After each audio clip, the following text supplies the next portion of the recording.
Merci pour cette parole, Seigneur, qui nous emmène de gloire en gloire, parce que c'est ton cœur pour nous, c'est ton désir pour nous, Seigneur.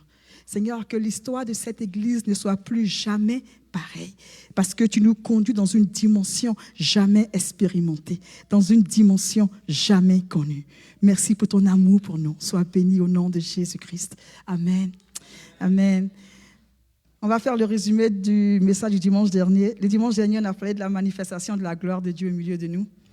On a dit que ce n'est pas sa gloire en relation à nos besoins, n'est-ce pas? C'est sa gloire, la présence, la Shekinah de Dieu. Cette gloire-là qui rend la présence de Dieu palpable, qui transforme l'atmosphère et qui nous fait dire, oui, Dieu est là. Et c'est à là qu'on va arriver parce qu'elle rend sa présence tangible au milieu de nous. On avait dit que si on limitait la gloire de Dieu à nos besoins, on manquait l'essentiel, on manquait réellement ce que Dieu voulait faire avec nous et au travers de nous et dans notre Église. Alors, ce que nous voulons, c'est d'abord sa présence manifeste au milieu de nous. Et cette présence qui nous le fait découvrir. Et c'est cette gloire-là que nous voulons. Nous ne voulons pas limiter sa gloire à nos besoins ou à ses miracles. Vous savez, j'étais en train de penser à Moïse. Quel miracle Moïse n'a pas vu, frères et sœurs? Quel être humain qui voit une mer devant lui se couper en deux? Israël a vu les 10 plaies. Israël a vu des miracles en Égypte. Ils sont allés de miracles. Qu'est-ce que Dieu n'a pas montré à Israël? Ils ont vu des miracles extraordinaires. Dieu a utilisé la main de Moïse pour faire des choses extraordinaires. Et c'est extraordinaire de voir. En tout cas, j'imagine la scène, la mer qui s'ouvre comme ça. Et quand la mer s'ouvre et vous passez, c'est-à-dire que vous marchez, vous savez, vous êtes conscient que c'est une mer et vous marchez. Et au moment où, quand vous arrivez au bout de la mer et quand vos ennemis vous suivent, elle se referme. Spectacle extraordinaire. Qu'est-ce que Moïse n'a pas vu? Mais Moïse a un cri de cœur. Et son cri se trouve dans Exode 33, 18. Après tout ce que Moïse a vu, après tout ce que Dieu a fait de par sa main, Moïse a un désir. Il dit, après tout ça, il dit, fais-moi voir ta gloire.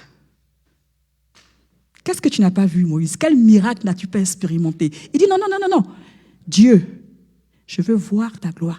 Parce que Moïse a compris qu'au-delà d'une mer qui se coupe en deux, au-delà de tout ça, il y a une présence de Dieu qu'il faut qu'il découvre. Dieu, je veux voir ta gloire. Et Dieu dit, parce que tu as trouvé grâce à mes yeux. Et Moïse dit, Dieu, c'est vrai que je t'ai vu faire ça. Dieu, je ne discute même pas ta puissance parce que je t'ai vu à l'œuvre. Je ne discute pas de ce que tu peux accomplir. Je t'ai vu à l'œuvre. Mais Dieu, toi-même là, il faut que je te voie. Si un homme comme Moïse qui a expérimenté tout ça, il peut dire, Dieu, il faut que je voie ta gloire. C'est que la gloire de Dieu va au-delà de toutes ces choses-là, frères et sœurs.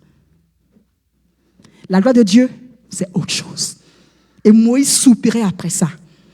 Il dit, Dieu, il faut que je voie ta gloire.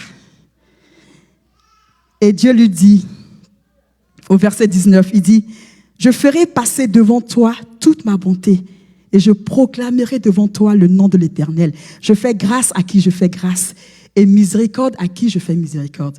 Et au verset 20, il lui dit, tu ne pourras pas voir ma face car l'homme ne peut me voir et vivre. Au verset 21, il lui dit, voici un lieu près de moi, tu te tiendras sur le rocher. Et quand ma gloire passera, je te mettrai dans un creux du rocher et je te couvrirai de ma main jusqu'à ce que j'ai passé. Moïse, tu veux voir ma gloire? Je veux te voir, Dieu. Je vous assure, frères et sœurs, la gloire de Dieu, ça n'a rien à voir avec nos besoins. Non. Si un homme comme Moïse a soupiré après la gloire de Dieu, c'est qu'il y a autre chose. Et c'est cette autre chose-là que nous voulons. C'est cette chose-là que nous voulons atteindre. C'est après cette chose-là que nous soupirons en cette année. Et Dieu dit, aujourd'hui on va parler du côté pratique de ce message, n'est-ce pas? Parce que la dernière fois, c'était vraiment, c'est quoi la gloire de Dieu vraiment? Donc aujourd'hui, on va voir. Nous n'allons pas nous limiter à la partie théorique de la chose. On va voir réellement comment en tant qu'Église et comment individuellement on peut être dans cette gloire de Dieu-là. Et parce qu'il faut, frères et sœurs, qu'elle se manifeste au milieu de nous. Il faut qu'elle se manifeste au milieu de nous. Et vous savez, avec Dieu, l'homme a son rôle à jouer. L'homme, de par sa volonté, participe au plan de Dieu. En fait, c'est un partenariat. C'est Dieu et l'homme qui, ensemble, coopèrent. Et la volonté de Dieu s'accomplit. Dieu crée les animaux. Il aurait pu les nommer tous. Il dit à l'homme, allez, nomme-les. Parce qu'il veut une collaboration. Il veut qu'on travaille avec lui. Et c'est vraiment un partenariat. Alors nous voulons voir la Shekinah de Dieu devenir réelle au milieu de nous. Donc on va parler du côté pratique de la chose. Donc, quelle est notre partition? Qu'est-ce que nous devons faire dans notre assemblée, à la grande moisson, pour que réellement sa gloire se manifeste? Alors c'est un message à 2 volets. Le premier volet, c'est qu'est-ce qu'on peut faire en tant qu'Église? Et le deuxième volet, c'est qu'est-ce qu'on peut faire de façon personnelle pour que cette gloire-là se manifeste? Alors, la condition première pour que la gloire de Dieu se manifeste, que ce soit dans une assemblée ou de façon individuelle, il faut une soif. Quand il n'y a pas de soif, quand il n'y a pas un désir d'expérimenter autre chose, rien ne se fait. Tout commence par la soif, frères et sœurs. Il faut une soif. Vous savez, on peut être satisfait de quelque chose et s'en contenter. Et dans cet esprit-là, il n'y a rien qui change en fait. Rien ne change. On peut venir à l'église pendant des années et ne pas désirer autre chose. On est satisfait en fait du statu quo. On vient, on sait que le groupe musical va chanter. Après, le groupe fera 2 chants de louange, 2 chants d'adoration. Après, il y aura la Sainte Seine, il y a la collecte et puis on rentre chez nous. Et puis on peut faire ça tous les dimanches. On ne s'attend à rien. On vient parce que c'est l'église et on est là. Et on peut faire ça pendant des années. Et on peut répéter ce cycle-là. Et je crois sincèrement, frères et sœurs, je le crois sincèrement, je crois qu'il y a autre chose. Je crois réellement qu'il y a autre chose. Et un jour, on se dit, mais Père, on veut vivre autre chose. Père, on veut quelque chose d'autre. On est sûr qu'il y a quelque chose d'autre. On est sûr qu'il y a quelque chose d'autre qu'on manque. C'est ça qu'on veut. Et quand ce désir commence à naître, on dit, Seigneur, on a entendu tellement d'histoires dans la Bible. Seigneur, il faut qu'on vive ça. On a entendu l'histoire de 2 Chroniques 7, 1 à 2, et on l'a lu dimanche dernier. C'est un passage que je trouve tellement extraordinaire. On va le lire encore. Lorsque Salomon eut achevé de prier, le feu descendit du ciel et consuma l'holocauste et les sacrifices, et la gloire de l'Éternel remplit la maison. Les sacrificateurs ne pouvaient entrer dans la maison de l'Éternel, car la gloire de l'Éternel remplissait la maison de l'Éternel. Comment est-ce qu'une gloire, une présence de Dieu est tellement intense que les gens ont du mal à rentrer? Imaginons un peu ensemble. Comment? Et puis elle est tellement palpable que les gens ne peuvent pas entrer. Ça doit être extraordinaire. Et ce Dieu qui l'a fait dans ce temple-là, il est prêt à le faire aujourd'hui. Il veut juste une maison. Il veut juste une église qui ait une soif pour dire, Seigneur, cette gloire-là, on doit la vivre. La soif. Seigneur, nous voulons expérimenter autre chose. Seigneur, non, Seigneur, on veut pas la religion, on ne veut pas de la monotonie, on veut autre chose. C'est le premier élément qui détermine tout, la soif. Et c'est le Saint-Esprit qui crée cette soif-là. Il a fait une promesse, Jésus l'a dit, que celui qui a soif vienne. Et des fleuves d'eau vive couleront de son sein. C'est une promesse de Dieu. Tu as soif, c'est le début de tout. Nous voulons la soif de Marie, et j'en parle toujours, qui va à la tombe de Jésus. Sa soif est plus forte que tout ce qui est autour d'elle. Et les disciples partent. Elle dit, moi j'ai soif. Et la seule chose qui puisse me satisfaire, il faut que je voie Jésus. Cette soif-là était au-delà de tout. Les disciples n'avaient pas cette soif. Ils sont venus, ils se sont contentés de quelque chose, ils sont partis. Si c'est une bouteille d'eau comme ça qui te satisfait, c'est l'eau comme ça que tu auras. Mais si pour te satisfaire, il faut un torrent, le Seigneur te donnera un torrent pour que tu sois satisfait. On veut une soif qui dépasse tout entendement. Et Marie avait cette soif. Elle dit, je ne sais pas combien de temps je vais rester dans cette tombe-là, mais je dois voir Jésus. Et elle a entendu Marie. Sa vie n'a plus été la même. La soif. Tout commence par la soif. Quel est ton degré de soif? Ça va tout déterminer. Condition première.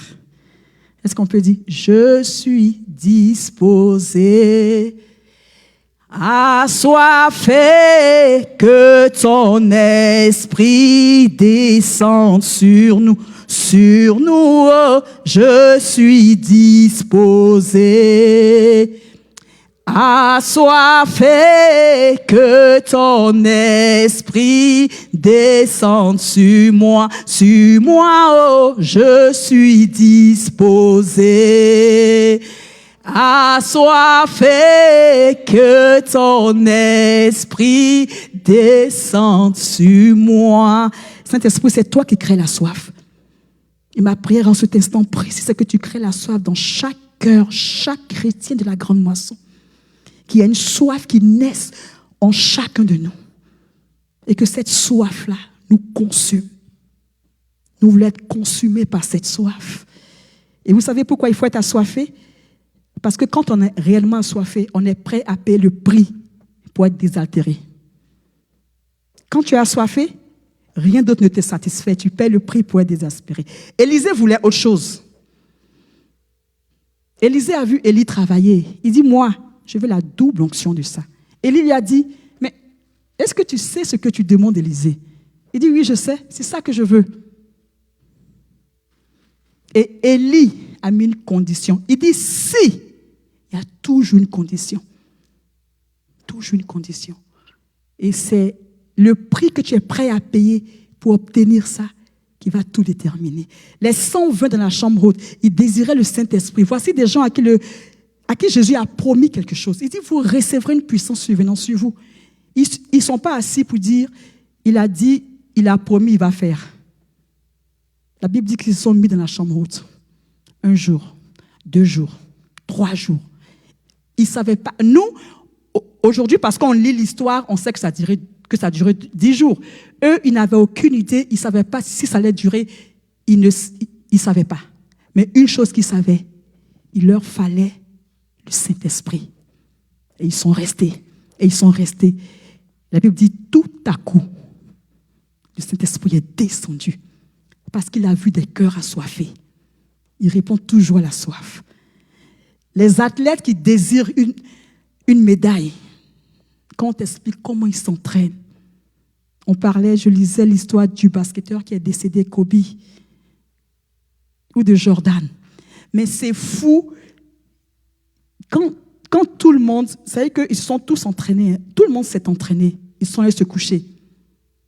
Et Kobe se levait à 3 heures du matin, il s'entraînait jusqu'à 7 heures du matin. La soif de vouloir quelque chose avec une passion qui fait que rien ne peut nous arrêter. On est prêt à payer le prix. Il y a toujours un prix à payer. Alors, de façon pratique, comment on va faire cela dans notre assemblée? Nous allons soupirer, on va rechercher cette gloire. Nous allons dire à Dieu comme Moïse, fais-nous voir ta gloire. C'est une requête. Alors, qu'est-ce qu'on va faire? On va venir comme les 120 ensemble. Nous allons nous retrouver les vendredis et crier ensemble au Père pour la manifestation de sa gloire. Nous allons, en tant qu'un peuple, soupirer après cette gloire. Il nous faut cette gloire. Personne d'autre ne viendra changer l'histoire de notre Église. On peut faire tout ce qu'on veut. Personne d'autre ne viendra la changer. C'est toi et moi qui soupirons après cette gloire-là. Allons changer l'histoire de cette Église. Seigneur, nous voulons voir ta gloire et ça passe par un prix. Ça passe par une soif, ça passe par une action. Donc, les vendredis, on sera là à soupirer ensemble après cette gloire. Sanctification, purification, que ta gloire descende, que ta gloire descende. Dimanche, qu'est-ce qu'on va faire dimanche? Dimanche, On va être là à 13h30. Peuple, on va être là à 13h30. Le culte commence à 13h30. On ne viendra plus à 14h30. Parce que le Saint-Esprit, il nous attend. On veut quelque chose. On veut une dimension. Il y a un prix à payer pour la dimension. Si on veut voir un changement, si on est vraiment sincère, il faut qu'on change nous-mêmes. On ne peut pas s'emmener à 14h30 et puis espérer, à moins qu'on vienne à l'église parce que, bon, c'est dimanche. Et puis, bon, il faut qu'on soit à l'église. Hein. Mais si réellement tu viens parce que tu veux expérimenter autre chose, parce que tu es fatigué du statu quo, viens à 13h30. On va se mettre ensemble. D'accord? On va payer le prix. On va travailler ensemble. Il faut qu'on ait un but commun. Il faut qu'on ait une vision commune. Il faut qu'on désire la même chose. Et on vient à 13h30. On va lire Genèse chapitre 11, 1 à 8. On connaît tous l'histoire. Toute la terre avait une seule langue et les mêmes mots. Comme ils étaient partis de l'Orient, ils trouvaient une plaine au pays des Shinéars et ils habitèrent. Ils se dirent l'un à l'autre, allons, faisons des briques et cuisons-les au feu. Verset 4, ils dirent encore, alors, bâtissons-nous une ville et une tour. Verset 5. On va lire le verset 6. Et Dieu dit, voici, ils forment un seul peuple. Ils ont tous une même langue. Maintenant, rien ne les empêcherait de faire tout ce qu'ils ont projeté. Ils forment un seul peuple. Ils ont tous une même langue. Il n'y a pas quelqu'un qui va les empêcher de faire ce qu'ils veulent faire. C'est la loi de la nature. Et le monde dit, l'union fait la force. Il y a quelque chose d'extraordinaire quand un peuple, surtout dans la maison de Dieu, désire la même chose, est prêt à payer le prix pour obtenir ça. Rien ne peut les empêcher. Si nous sommes unis dans un même but, le même langage, nous obtiendrons ce après quoi nous soupirons. Si d'un commun accord nous désirons voir sa gloire se manifester au milieu de nous, nos voix, on va être là à 13h30 et on va dire d'une même voix, Seigneur, tout ce que nous voulons, c'est ta présence. Seigneur, tu nous as dit que 2024, c'est l'année de gloire. On veut aller au-delà de nos besoins. C'est toi qu'on veut, manifeste-toi. On fait ça dimanche, on fait ça dimanche, on fait ça dimanche. Et frères et sœurs, je vous assure que cette église, elle ne sera plus jamais la même. Les 120 ont vécu la Pentecôte, pourquoi? Parce qu'ils étaient unis, ils avaient le même esprit. Un jour, 2 jours. Et ce même Dieu, il n'a pas changé. Tout ce qu'il demande, c'est un peuple dans le même esprit, avec le même désir. Et son esprit vient et change la situation et fait quelque chose d'extraordinaire. Si réellement nous désirons la gloire de Dieu à la grande moisson, de façon extraordinaire, nous la verrons. Vous savez, quand on pense que la gloire de Dieu, c'est moi qui obtiens ça. Paul pense que la gloire de Dieu, c'est pour son travail. Et John pense que c'est pour ça. C'est pour ça. Il n'y a pas d'union là. On est un ici, un ici, un ici. Mais quand on vient d'un commun accord et on dit, Père, c'est toi que nous voulons. C'est toi, c'est ta gloire que nous voulons voir dans notre église. Quelque chose se passera. Il faut une soif. Il faut qu'on soit unis dans le même esprit. Il faut qu'on soit à l'heure. Vous savez, à un certain moment, il faut qu'on pose des actions pour dire au Père, Père, c'est ça qu'on veut. La soif, le même esprit. Et encore une chose qu'il faut, il faut une attente. Le Seigneur dit, je fais une chose nouvelle, oublie les choses anciennes. Venons au culte avec une attente. Quand tu quittes ta maison, viens avec une attente. Père, je vais te rencontrer. Je vais te rencontrer. Que chacun de nous vienne avec une attente. Parce que Dieu répond à l'attente. Tu viens avec ton attente. Je viens avec la mienne. Chacun de nous vient avec une attente. On se met ensemble. On crie au Père. C'est un feu qui va s'allumer au milieu de nous. Si on veut vivre quelque chose de différent qu'on n'a jamais vécu, frères et sœurs, il faut qu'on pose des actes qu'on n'a jamais posés. Il n'y a pas des gens qui sont restés dans la même routine, qui ont fait la même chose et qui ont expérimenté un changement. Jamais. C'est jamais arrivé. Il a fallu des gens, et je dis fous, en griffes, qui ont dit, c'est bon, à un certain moment, il faut que ça arrête, il faut qu'on voit autre chose. Et ils ont été prêts à payer le prix. Est-ce que tu es prêt à payer le prix? Est-ce que tu es prêt à payer le prix? Venons dimanche avec une attente. Ne venons pas comme si on partait au marché. Venons à l'heure, avec une attente, avec une soif. On va chanter, on va prier. On va chanter, on va prier. On va chanter, on va prier. Je vous assure, la gloire de Dieu descendra dans cette église. L'atmosphère ne sera plus jamais la même. Et là où il y a la gloire de Dieu, tout est transformé. Venons avec une attente. Et on va s'attendre à la gloire de Dieu. Comme les 120 ont attendu il y a des milliers d'années quelque part, on va s'attendre à la gloire de Dieu. On va dire, Seigneur, j'attendrai jusqu'à ce que ta gloire descende. Tu nous as promis ta gloire, Père. On va rester là. On va attendre jusqu'à ce que ta gloire descende. On va dire, Elia, Elia, Elia, Elia, Elia, Elia, Elia, Elia, Elia, Elia, Elia,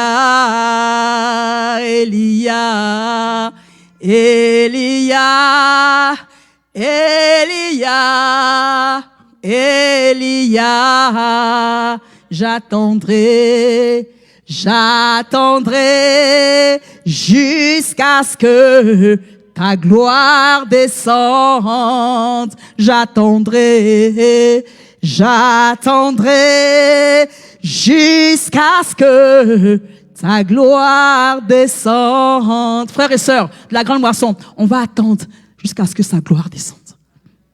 D'un commun accord, d'une même voix, on va être à l'heure dimanche. On aura un seul cri. Seigneur, on va attendre. Si tu l'as fait pour des disciples dans une chambre haute, tu le feras pour nous. On va attendre jusqu'à ce que ta gloire descende. Ça, c'est ce qu'on va faire en tant qu'Église. Et on verra la gloire de Dieu. Je vous assure qu'on la verra. Maintenant, côté personnel, comment ça se passe? Encore, c'est la même chose. Ça, c'est pour l'Église. Ça, c'est pour nous. Maintenant, côté personnel, concrètement, qu'est-ce qu'on fait?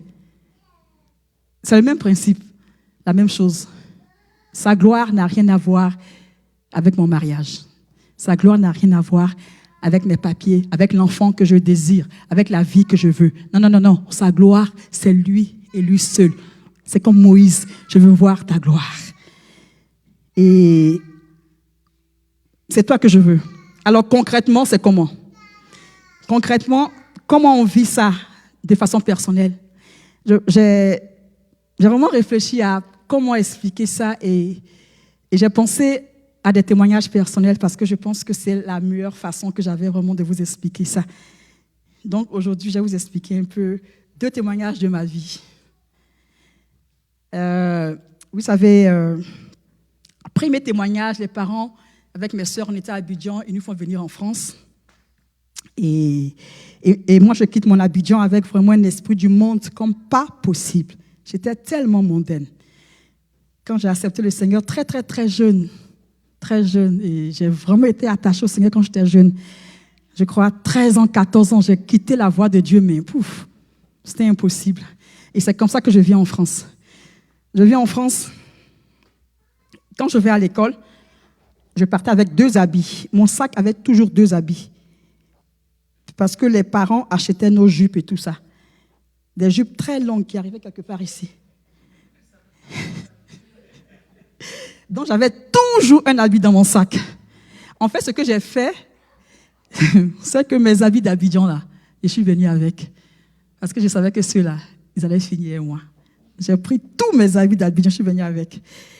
Et donc, eux, ils ont fait les courses parce qu'ils se disaient qu'ils nous faisaient des habits.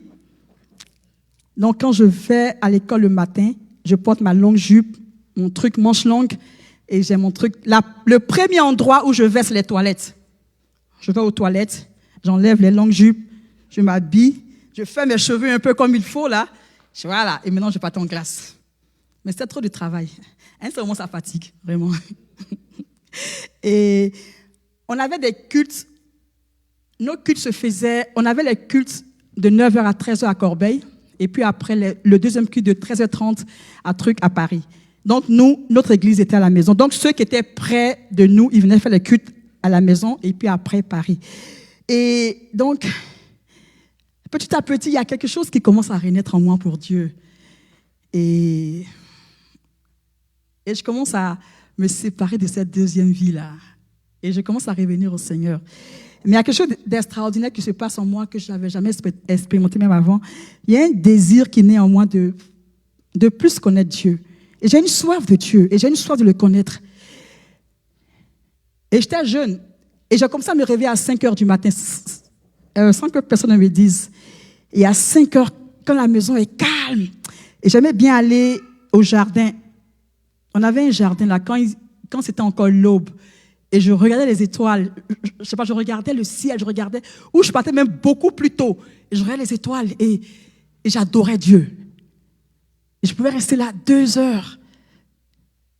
Et je venais et je m'apprêtais et je partais à l'école. J'ai commencé à grandir dans le Seigneur. Mais mes sœurs et moi, on était sans papier. Parce que quand on est venu, on est resté en France, on n'est plus répartis. Mais mes sœurs, comme les parents étaient français, elles ont pu avoir leur papier. Moi, je ne les ai pas eus parce que j'avais atteint en temps la majorité. J'étais devenue majeure. 18 ans. On dit non, toi, la seule façon pour que tu aies tes papiers, il faut que tu retournes à Abidjan. On a vu tous les avocats en France. Et c'était les années Pasqua. Je ne sais pas qui connaît les années Pasqua en France, mais Charles Pasqua, ce n'était pas un enfant.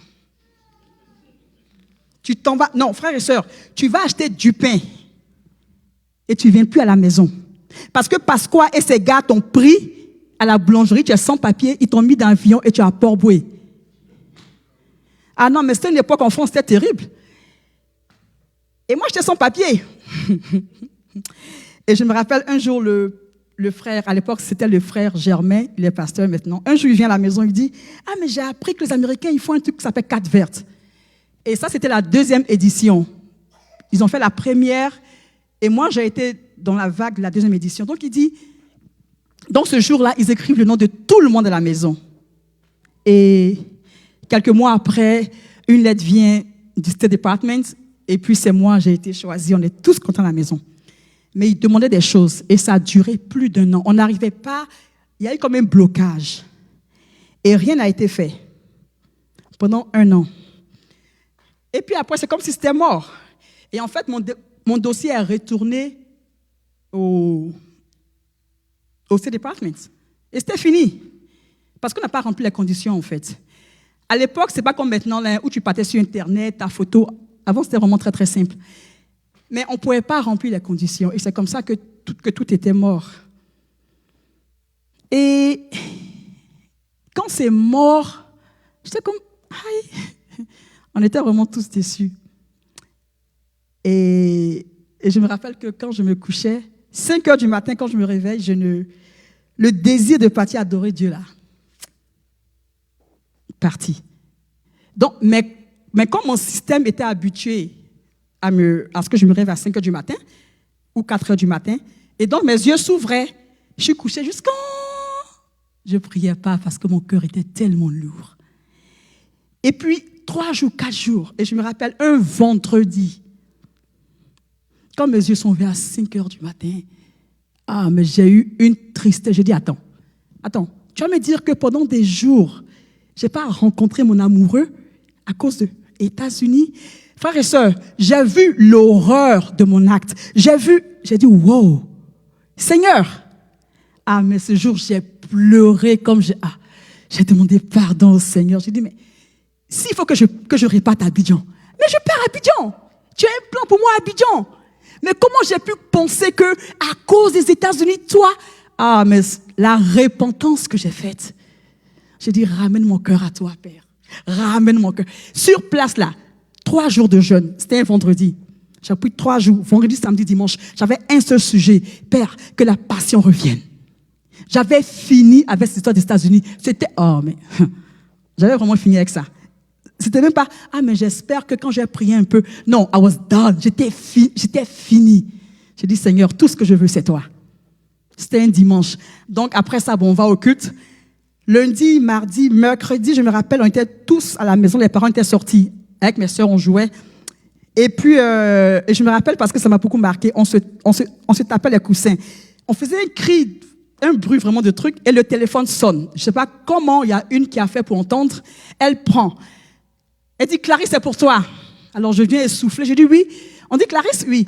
Alors, c'est l'ambassade des États-Unis à Paris. Ton dossier nous est revenu. Viens prendre ton paquet. Je dis, hein?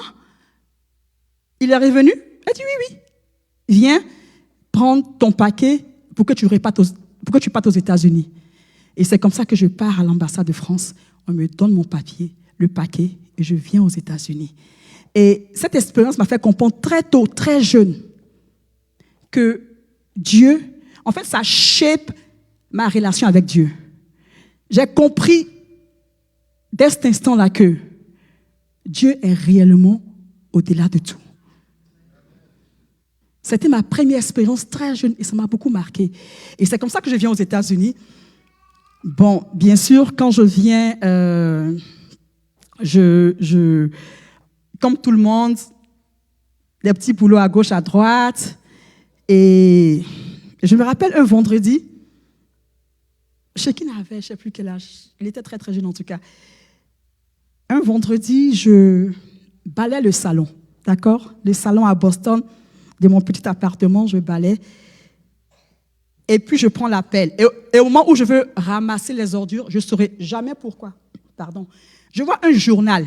Quand je dis le morceau d'un journal coupé, un journal sale, froissé, que je m'apprêtais en fait à ramasser avec les... Somehow, ce journal-là, mon regard est tombé dessus. Je prends le journal, pas un journal, un papier de journal froissé, et j'ouvre comme ça. Et je lis. Et ça dit, le consulat canadien à Boston cherche une réceptionniste bilingue qui parle anglais et français. Donc je prends le téléphone, c'était un vendredi, il devait être 14h, j'appelle. Et c'est une agence qui prend. Et je dis, ah mais j'ai vu l'agence, est-ce que... Elle dit, est-ce que tu peux venir maintenant? Parce que nous, le consulat va nous arracher le contrat, parce que depuis, on ne trouve personne. Et je dis, non, parce que j'ai un garçon, je ne peux pas venir maintenant. Elle dit, bon, viens lundi. C'est comme ça que lundi, je vais au consulat, on fait l'interview, mercredi, il m'appelle et il me donne la position. Et après 2 mois, je me fais embaucher par le consulat même, parce que 2 mois, j'ai travaillé sous l'agence. Et 2 mois, c'est comme ça qu'on me prend là-bas. Et donc, je travaille au consulat. Entre les parents, bon, le temps passe, hein, et les parents viennent à DC. Ah, mais Clarisse, viens à DC, on est à DC. Je dis, ah, mais mon travail, il est vraiment bien mon travail. Oh, mais viens, Dieu va t'ouvrir une porte ici. OK. Je viens. Je dis, ah, mais en fait, moi-même, je voulais même être infirmière parce qu'ils font beaucoup d'argent, hein. Et le vieux dit, mais c'est ça, ma fille, viens. Je laisse tout. Je fais ma démission. Il dit, Clarisse, pourquoi tu... Il m'aimait tellement à Boston. Je dis, oh non, je m'en vais t'infirmer et tout ça. Je viens et je m'inscris dans une école, effectivement, d'infirmerie. Moi, c'est une chose que j'ai détestée, c'est la biologie. Avec passion. Et c'était un programme où, si tu n'as pas réussi, après quelque temps, on te kick out.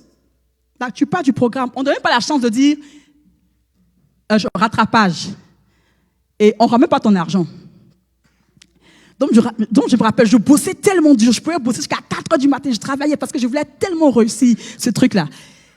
Et un jour, quand je vais en classe, on m'appelle, on me dit, ah, écoute, Clarisse, il faut que tu partes parce qu'on ne peut pas te garder ici. J'ai dit, hein?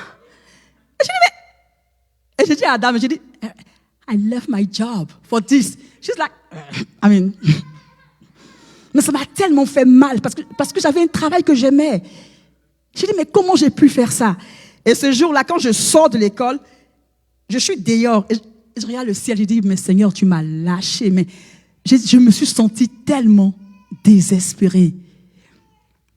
Ça a duré quelque temps. Et encore, ma relation avec le Seigneur a pris un coup. Et la même chose, et là maintenant j'étais femme, hein, j'étais mère et tout ça. Et encore la même chose que quand j'étais jeune en France. Je me suis dit, mais qu'est-ce que j'ai fait? À cause d'un travail. Et je vais chez une sœur, Cécile et Blaise. Je fais 3 semaines de jeûne chez eux. Frères et sœurs, le Seigneur m'est témoin. Durant ce jeûne, il n'y a pas un seul jour où je dis, Seigneur, donne-moi un travail. Jamais. Je suis restée dans sa présence, Seigneur, que je t'aime, que ma vie. Je dis, je suis restée dans la présence de Dieu, mais je n'ai jamais autant désiré Dieu. Je suis restée dans sa présence 3 semaines. Tout ce que je voulais, c'était Dieu. Je n'ai jamais dit, Seigneur, donne-moi un travail. En fait, c'était le dernier de mes soucis. Je faisais même pas d'effort de dire, il faut que je sois spirituel. Non, mon cœur, mon être entier voulait tellement Dieu. Donc, je fais 3 semaines de jeûne où je soupire après le Père, je soupire après son cœur. Et je quitte les 3 semaines dimanche et je viens à l'église et je rentre chez moi. Lundi, j'applique dans 2 endroits sur Internet. J'applique au State Department et j'applique à l'ambassade du Canada. Le mercredi, les 2 compagnies m'appellent. Le State me dit, OK, viens pour une interview lundi. L'ambassade me dit, aujourd'hui c'est mercredi, est-ce que tu peux venir demain pour une interview? Je dis, OK. Je vais à l'interview dans une salle. Après, ils me disent, OK, est-ce que tu peux attendre un peu dehors après l'interview? Donc, j'attends dehors. Après, ils me rappellent. Ils me disent, écoute, on t'embauche sur place. Et c'est comme ça que l'ambassade m'embauche. Et quand je commence le travail, ma patronne me dit une chose. Elle dit, tu sais, Clarisse, une chose m'a toujours étonnée, la façon dont on t'a embauché. Parce que, en fait, cette position que tu as occupée, que tu occupes là, tu ne remplaces pas quelqu'un. On a décidé de créer une position. Parce que c'est comme si on était surmené. Donc, on a décidé de créer une position. Mais quand tu crées une position, ça met du temps. Il faut que ça parte au HQ et qu'ils approuvent et tout ça. Donc, la position a été approuvée. Quand ça a été approuvé, elle dit, dès qu'on a placé la position sur Internet, c'est comme si tu étais là, quelque part, et tu attendais que cette position sorte. Dès que c'est sorti, dès que tu as appliqué. Et c'est comme ça qu'on t'a reçu. Et ce qui était extraordinaire, c'est que tu venais de Boston. En fait, elle m'a expliqué que quand ils m'ont fait sortir, ils ont appelé Boston. Pour être sûr que ils ont eu les références de Boston et ils m'ont rappelé. Elle dit, le timing was perfect. Tu es venu exactement où il fallait et c'est toi qu'il nous fallait. Et c'est comme ça que j'ai commencé là-bas. Et encore, ça n'a jamais été, Seigneur, je veux un travail. Jamais été, frères et sœurs. Ça a été, Seigneur, c'est toi que je veux. Et je crois toujours que c'est des expériences de ma vie qui ont vraiment guidé ma marche avec Dieu. On vient dans sa présence parce qu'on le désire. On vient dans sa présence parce qu'on le désire. Et quand on cherche son cœur, sa main œuvre pour nous. Et vous savez, il ne donne pas juste un travail, il donne un travail extraordinaire. Vous savez, quand on veut Dieu, là, quand Dieu nous donne, les gens vont en parler. Comment elle a fait pour avoir ça? Mais comment elle a fait pour avoir ça? Il ne donne pas une chose ordinaire, il donne une chose extraordinaire. Vous savez, il y a 2 ans où le travail m'a envoyé en Pologne pour une formation. Non, pas pour une formation, pour aider les gens là-bas. Et ils prennent mon billet, ils me prennent le billet en première classe. Je n'ai jamais pris de première classe de toute ma vie. Je monte dans un avion de première classe. C'est vraiment un luxe extraordinaire. Moi, je ne connaissais pas. Il y a un petit lit là, et c'est que quelques personnes.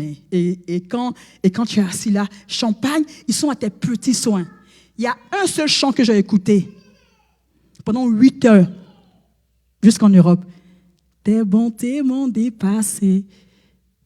Et je voyais ce que Dieu pouvait faire d'une vie. qui n'est rien. Comment Dieu prend une personne qui n'est rien, comme David, derrière les moutons, et il le prend et il le met dans le palais du roi. Comment Dieu prend une vie qui n'est absolument rien, la mienne, et il me dépose quelque part. Après l'avion, on arrive, l'hôtel qu'ils m'ont pris, mais c'est comme waouh. Et ces expériences qui me rendent tellement humble parce que je sais d'où le Père m'a retiré. Je sais réellement. C'est des expériences qui me marquent, ça me bouleverse à chaque fois parce que je connais mon histoire. Et je sais d'où Dieu m'a prise. Quand je sors de ces moments où bien au travail on a eu de grandes réceptions et je vois des personnalités avec qui je parle, je suis comme waouh Dieu. C'est toi seul qui as le pouvoir de prendre une vie qui n'est rien et tu la transformes. Dieu, quand on cherche son cœur, la Bible dit on ne peut donner que ce qu'on a reçu. Et moi, c'est tout ce que j'ai reçu. Et ça qui a shaped all my life. Chercher le cœur de Dieu. Et quand il m'a donné, ça a été extraordinaire.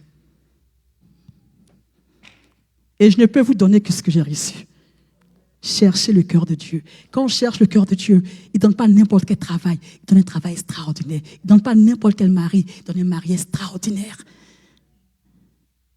Dieu est Dieu.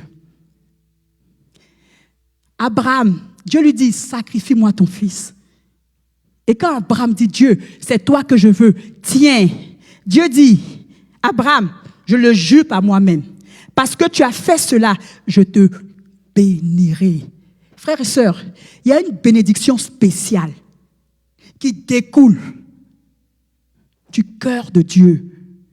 Quand il voit son enfant qui le désire plus que tout, je vous assure, il transforme des vies.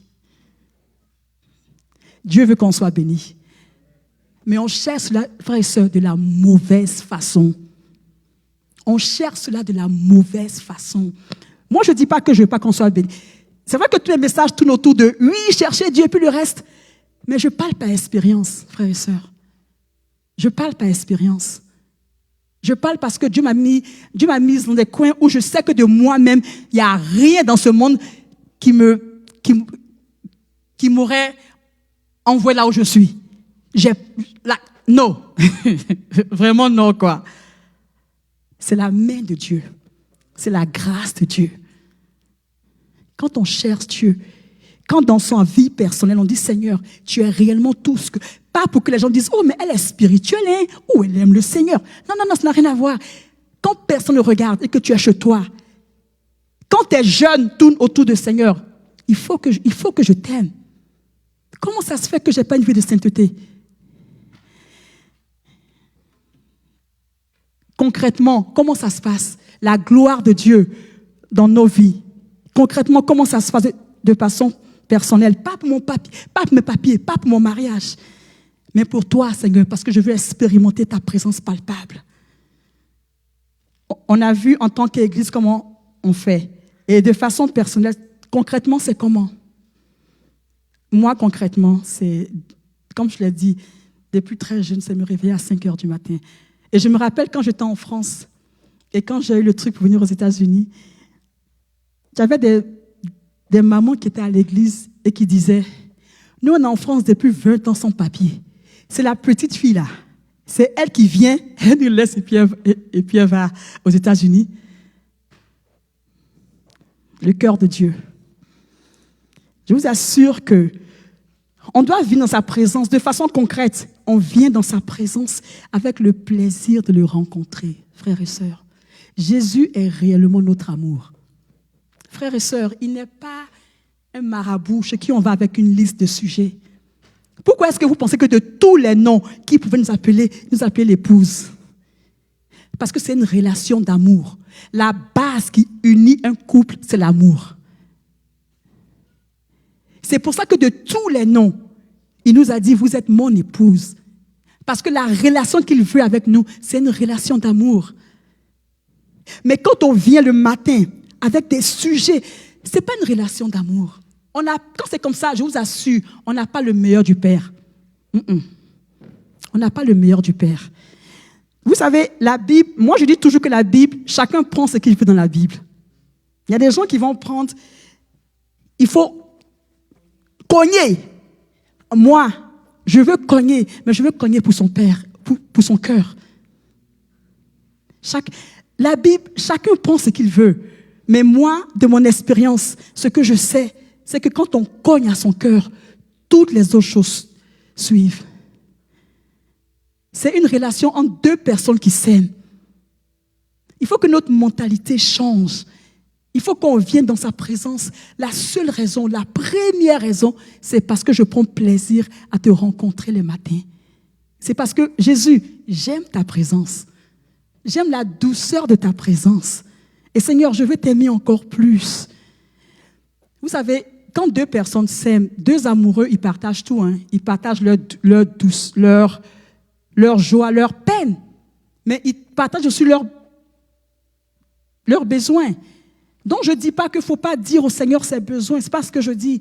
Mais quand on vient quand la base, c'est l'amour, même la façon dont on lui présente nos besoins, tout est différent.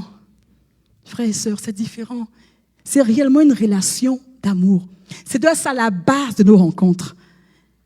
Et concrètement, c'est quoi? Vous savez, le premier commandement, tu aimeras le Seigneur ton Dieu de tout ton cœur, de toute ton âme, de toute ta force. Et j'ai un cahier que je voulais envoyer, mais j'ai oublié.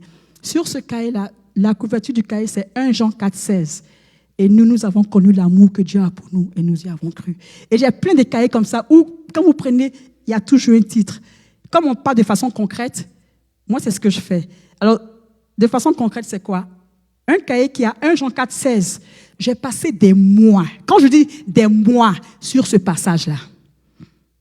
J'ai pleuré sur ce passage. J'ai jeûné sur ce passage.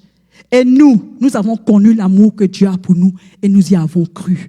Seigneur, pourquoi je ne crois pas en ton amour?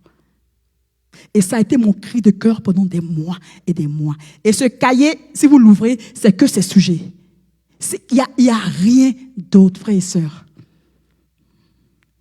Il dit, vous êtes saints. Mais pourquoi je ne suis pas sainte? Pourquoi mon cœur est comme ça? Pourquoi? Et ça, j'ai un problème avec. Voici mon sujet, Seigneur. Il faut que je sois sainte. Non, je ne peux pas me comporter comme ça, Seigneur. Non, ce n'est pas acceptable. Et mon esprit refuse ça. Et je pleure dans sa présence pour ça. Et pendant des mois, c'est mon sujet. Vous savez, il faut qu'on cherche le Seigneur pour lui-même. Et la gloire de Dieu, de façon individuelle, c'est comme ça. Seigneur, c'est toi que je veux. Seigneur, c'est toi que je cherche. Et vous savez, quand je viens le matin, c'est vraiment, comme je l'ai dit, c'est vraiment rencontrer vraiment mon amour. Il faut que je l'aime encore plus. Il y a des matins où je me suis réveillée, frères et sœurs, et dès que je me réveille, mon esprit est en combat. Je ne peux pas vous expliquer. Mais quand c'est comme ça, je sens que le Seigneur me dit, aujourd'hui là, c'est un combat. Et là, je vais passer tout le temps en combat. Mon esprit dans le combat. Dieu est tellement fidèle. Quand on vient parce qu'on l'aime, parce qu'on veut sa présence, il nous instruit en fait. Ok, aujourd'hui, allez, va sur un terrain du combat. Parce qu'il y a quelque chose qu'il prépare le diable. Et là, tu combats. Une chose dans ma marche avec Dieu, je ne prends jamais des combats que le Père n'a pas pour moi. Je n'ai pas le temps pour ça, frères et sœurs. Non. La Bible dit, il est le chef de l'armée. Et quand je préparais ce message, j'ai googlé, c'est quoi le chef de l'armée? Et la réponse que j'ai vue, son rôle de chef des armées lui permet de décider de l'emploi des forces militaires dans la même optique, et c'est à lui que revient la décision de recourir à la force nucléaire. On est la seule armée. On se lève et on fait des combats. Non, frères et sœurs, non. Non. Une armée, des soldats d'une armée ne vont jamais dans un combat sans l'approbation du chef de l'armée. Parce que s'ils vont, ils reçoivent des coups. Et ces coups-là, on les aura voulu. Parce qu'il ne nous a pas envoyés. Soyons sûrs de combattre, d'être dans des combats que le Père a décidé pour nous. Et quand on le cherche vraiment, il nous dira les combats. Il est vraiment le chef de l'armée. Ne prenons pas sur nous des combats. Venons dans sa présence parce qu'on l'aime. Venons dans sa présence parce qu'on veut plus de lui. Venons dans sa présence parce que, Seigneur, il faut que je t'aime. Je suis ton épouse. C'est quoi l'épouse de Christ? C'est pas que j'ai pas de besoin ou que j'ai pas de trucs. Oh, bien sûr, j'ai plein de besoins. J'en ai même trop. Mais je vous assure que dans sa présence-là, c'est là que tout se trouve. Tout se trouve dans sa présence, frères et sœurs. Et ma prière, c'est qu'on concilie ces deux choses. On concilie le côté église, comme je l'ai expliqué, et en même temps, on concilie ce côté personnel où, Seigneur, c'est toi que je veux. On vient dimanche à l'heure. Seigneur, on veut voir ta gloire. Et de façon personnelle, Seigneur, il faut que je t'aime. Il faut que le premier commandement soit mon partage. Il faut que ce premier commandement-là soit mon partage. Si on se met comme ça, dans cette mentalité, frères et sœurs, à la grande moisson, si on soupire après lui, on soupire après sa sainteté, on le cherche individuellement, on le cherche en tant qu'Église, notre histoire ne sera plus jamais pareille. Il faut qu'on change si on veut voir un changement. Il faut plus qu'on soit satisfait du statu quo. Il faut qu'on cherche autre chose, qu'on désire autre chose. On va dire, je reconnais que tu peux tout. Et le message est fini. C'est vraiment un message pour qu'on voit de façon concrète comment entrer dans cette gloire-là. Vraiment, frères et sœurs, je vous exhorte. Il faut qu'on arrive à une autre dimension. Il faut qu'on paye le prix. Venons les dimanches à 13h30. Je sais que c'est dimanche. Nous, on habite tellement loin. Frères et sœurs, venons à 13h30. Venons avec une attente. Venons avec un désir. On va prier, on va chanter. Le Saint-Esprit va se manifester. Nos vies vont en être impactées. On va voir Dieu dans toute sa gloire. Il y a un prix à payer pour la gloire de Dieu. Moïse a dit, fais-moi voir ta gloire. Il a vu la gloire de Dieu. Dieu répond toujours à un cœur assoiffé pour sa gloire. Je reconnais que tu peux tout et que rien ne t'est impossible. Je reconnais que tu peux tout et que rien ne t'est impossible. Seigneur, fais-moi voir ta gloire. Seigneur, fais-moi voir ta gloire. Seigneur, fais-moi voir ta gloire. Seigneur, fais-moi voir ta gloire. Ta gloire, ta gloire, Seigneur. Seigneur, fais-moi voir ta gloire, ta gloire, ta gloire, Seigneur. Seigneur, fais-moi voir ta gloire. Oui, Seigneur, fais-nous voir ta gloire. Seigneur, fais-nous voir ta gloire à la grande moisson, Seigneur. Seigneur, fais-nous voir ta gloire, Seigneur. Seigneur, fais-nous voir ta gloire. Seigneur, fais-nous voir ta gloire. Ta gloire, ta gloire, Seigneur. Seigneur, fais-nous voir ta gloire, ta gloire, ta gloire,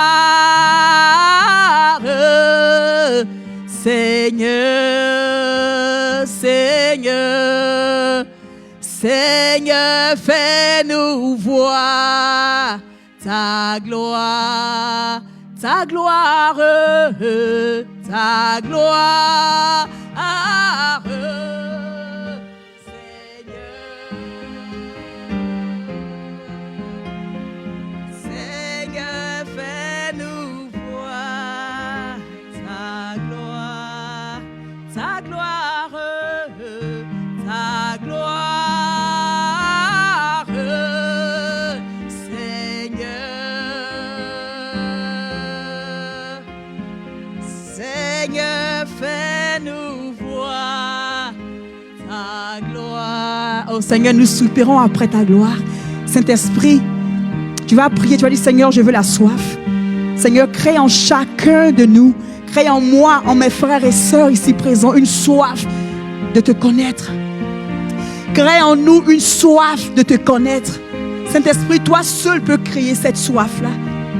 Aucun être humain n'a le pouvoir de créer cette soif dans le cœur d'un autre être humain. Toi seul as cette capacité. Toi seul as ce pouvoir. Crée dans les cœurs des chrétiens de la grande moisson la soif de contempler le Seigneur, la soif de la gloire de Dieu. Et que nous puissions dans cette église d'un commun accord, d'une même voix, d'un même cœur, avec un même désir, te désirer comme on t'a jamais désiré, te chercher comme on t'a jamais cherché. Parce que là, Seigneur, tu nous as fait une promesse. Tu as dit, si vous me cherchez de tout votre cœur, je me montrerai à vous et vous me trouverez. Nous croyons, Seigneur, que nous verrons ta gloire. Cette gloire qui transforme, cette gloire qui transforme, elle transformera tout autour de nous. Seigneur, merci pour ce que tu fais. Merci pour ta gloire qui est notre partage dans chacun de nos, dans chaque vie, dans chacun de nos cœurs, dans chaque cœur. Merci pour ton amour. Merci pour ta présence. Merci pour l'extraordinaire que tu as accompli. Merci pour la grande moisson, parce que tu changes notre histoire. Oh, fais-moi voir ta gloire.